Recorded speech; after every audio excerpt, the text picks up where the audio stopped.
July is hot, hot, hot. And the only thing hotter is this month's birthstone, the ruby. You know, I think ruby reds are perfect colors to represent July. They remind me of the stripes in the flag flying high in the 4th. They make me think of my favorite popsicle flavors. Even my skin takes on a nice ruby red hue in the summertime. If I leave the house without a good slathering of my dear friend zinc oxide, that is. SPF 50 for the win! All rubies in the world are actually a kind of mineral named corundum. Any shade of red corundum is called a ruby. All other colors of corundum are sapphires. Of all the corundum species, ruby is considered the most valuable thanks to its relative rarity.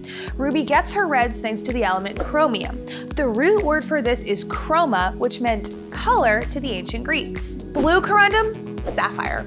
Yellow corundum, sapphire. Red corundum, baby, you got yourself a ruby.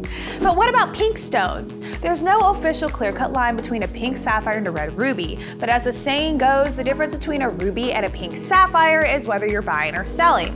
I'll go into more detail about sapphires this fall. It's September's birthstone. Chromium doesn't just give rubies their deep, dynamic color. The element is also responsible for ruby's vivid fluorescence. Ruby exhibits both fluorescence and phosphorescence, though the phosphorescence is very short-lived. Fluorescence varies from gem to gem and is dependent on its origin. There are rubies found in the United States, Greenland, East Africa, and Central and Southeast Asia. Ruby from Myanmar, formerly Burma, generally glows an intense red under UV light and X-rays. And GATV is gonna get me a ticket to every one of those locations. Rubies are beautiful and rare, so of course there are quite a few famous ones. Some amazing rubies you might see out and about are found in Elizabeth II's Burmese tiara. This is pretty much the only ruby jewelry Her Majesty Queen Liz wears out, and she had it custom made from other pieces. When Elizabeth became queen in 1953, she officially had access to crown heirlooms, including a ruby tiara called the Oriental Circlet. But the Oriental Circlet was one of her mother's favorite pieces, and rather than basically steal a crown from her newly widowed mum, she had her own made.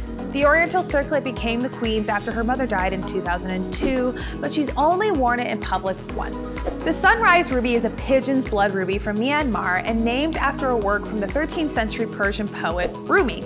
It's the most expensive colored gemstone, selling for over $30 million at a 2015 auction, thanks at least in some part to the rising popularity of colored gemstones. At least 2 famous rubies were victims of jewelry heists. You can learn more about some of my favorite heists here. The Liberty Bell ruby was a 4-pound butte carved into the shape of, you guessed it, the Lincoln Memorial.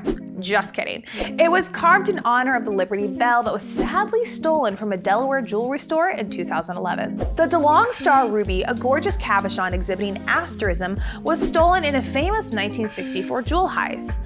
This one has a happy ending. The thieves ransomed the gem off, and businessman John MacArthur of John D. and Catherine T. MacArthur Foundation fame paid the $25,000 ransom. Way bigger money in 1965.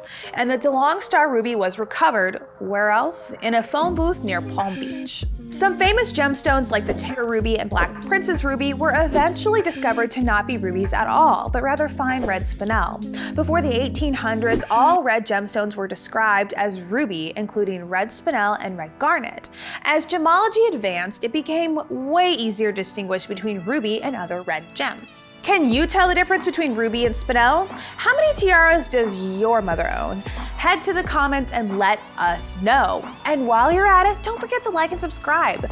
For more information on rubies and other birthstones, check out the links below. Thanks for watching.